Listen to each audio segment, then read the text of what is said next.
Kila kikwazo unapokivuka kuna kitu kingine kinaenda kufanyika. Kwa hiyo wana wa Israeli wakavuka Yordani mbele, wakakutana na ukuta wa Yeriko. Sio kama ndio wameshinda. Wana wa Israeli walipovuka bahari ya Shamu, kikwazo kile waliona kama wameshinda. Kumbe mbeleni kuna mto Yordani. Wakavuka mto Yordani, wanakutana na kikwazo kingine, ukuta wa Yeriko. Ndani ya ukuta wa Yeriko sio wameshinda, kuna majitu marefu yenye kutisha. Vuka kikwazo na agano. Vuka kikwazo na agano kwenye maisha. Vuka kikwazo na agano. Wana wa Israeli walipofika kule, walichokifanya wao, kwa sababu walikuwa wanafuata maelekezo. Agano ni kufuata yale maelekezo aliyokuambia Mungu, wanaokuambia watumishi wa Mungu. Hapo ndipo unapovuka. Bwana asifiwe sana.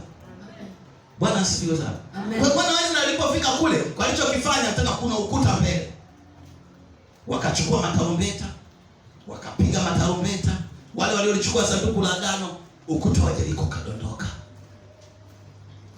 Ushindi wa mlokole upo kwenye makelele. Ushindi wa mlokole upo kwenye makelele. Kule kumsifu Mungu kule ndiko kwenye ushindi wa mlokole. Mungu akamwambia, mama, mtapigana hii vita. Wana wa Israeli wanasoka mbele, akamwambia, mtapigana hii vita. Nyinyi simameni tu mkaone wokovu wa Bwana. Bwana mwenyewe atawapigania.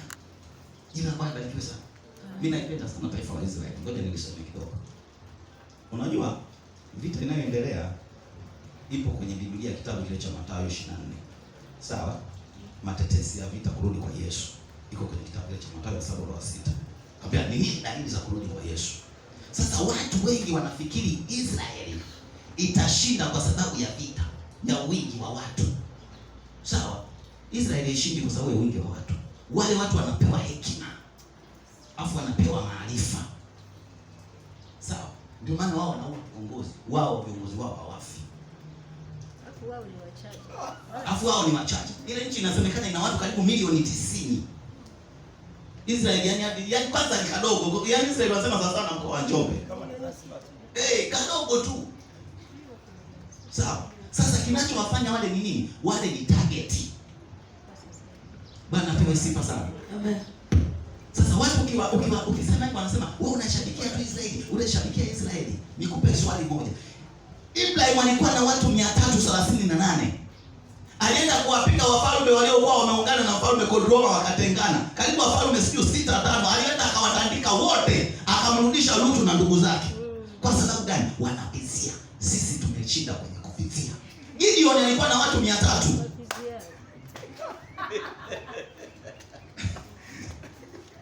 Gideon alikuwa na watu 300. Wakati wanaenda kupigana na Wamidiani walikuwa ni kundi kubwa.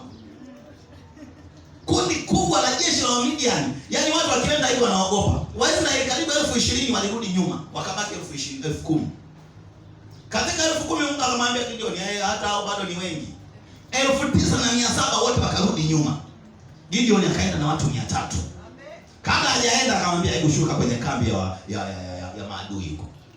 Aliposhuka Gideon akakuta watu wanasimuliana ndoto. Usiku nilipolala niliota mkate wangu umedondoka, ukaenda ukawapiga kambi wa Midian. Mwanza akamwambia, hapa Mungu ameshatutia katika mikono ya Gideon. Hapo tunaenda kupigwa. Walipoenda wakachalazwa vibaya sana na watu 300. Usiangalie uwingi, angalia wewe unasimamaje na Mungu wako. Mungu anakupigania. Unajua watu wengi tunashindwa kwa sababu tunaangalia mbona wale wana fedha nyingi. Mtoto wa mlokole mmoja alienda kwenye shule moja hivi, akawa anapitia mazingira magumu sana na baba yake. Cha ajabu sasa wakimletea mtihani, yeye ndiye anayewashinda hata wale. Yule mwalimu akawaita wale watoto akasema, hivi hapa kwenye shule hapa mbona watoto wa walokole ndio wanaoongoza? Kwani kuna nini? Aligundua kitu yule mwalimu. Akaangalia mazingira akasema, kuna kitu kwa hao watoto wa walokole. Jina Bwana bariki sana. Tunapita hata katika maadui kwa sababu tuna agano na Mungu. Tuna agano na Mungu. Bwana apewe sifa sana. Kwa hiyo vita usiogope. Vita usiogope. Upigani wewe, anayepigana ni yeye. Jina Bwana barikiwe sana. Vikwazo vinavyoinuka vya kukatisha tamaa, usiviogope. Usiviogope.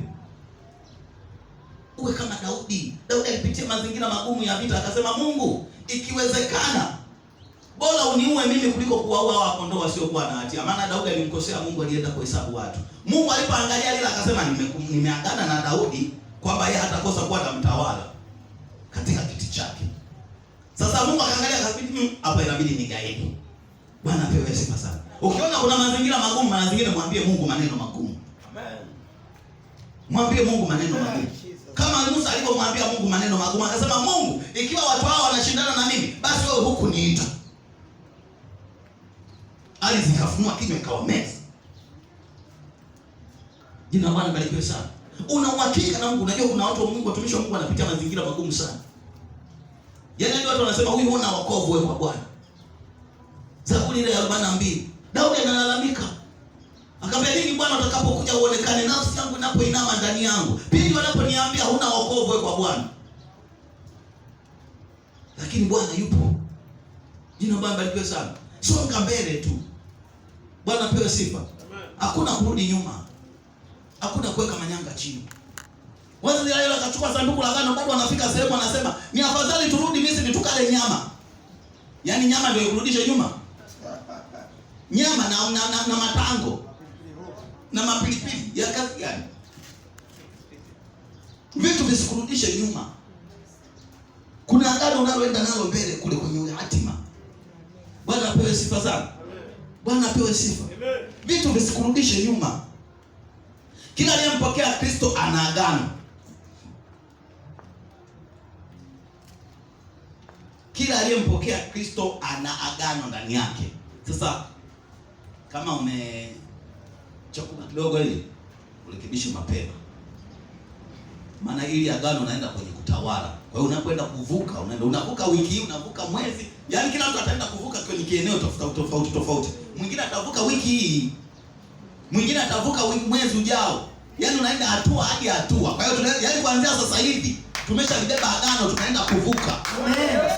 Vikwazo. Na vikwazo hivi vinainuka. Mimi kipindi cha kwanza nilikuwa sielewi. Nilikuwa nikipata 80,000 mtoto anaanza kuuma. Yaani lazima nitoe shilingi 5,000.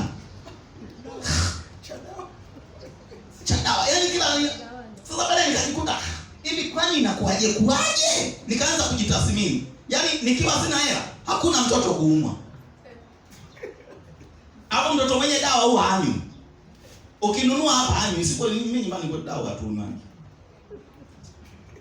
Ninasema ukweli mbele za Mungu. Yaani ninunue dawa za shilingi 15,000 nikanywe nikamalize. Kuna shida. Ananunua anakunywa leo, akianza kujisikia nafuu anaziacha. Naona mimi mwenyewe nikiangalia, huu sio ugonjwa. Najua kabisa kwamba huu sio ugonjwa. Sema basi kwa sababu ya ule utii, mara zingine mambo mengine hapa anasema basi msije kaonekana likatokea la kutokea, akasema alijifanya naomba akumpeleka mtoto hospitali. Yeye mwenyewe unakuta anakataa. Sasa nikashangaa kila nikipata 80,000, 5,000 inatoka.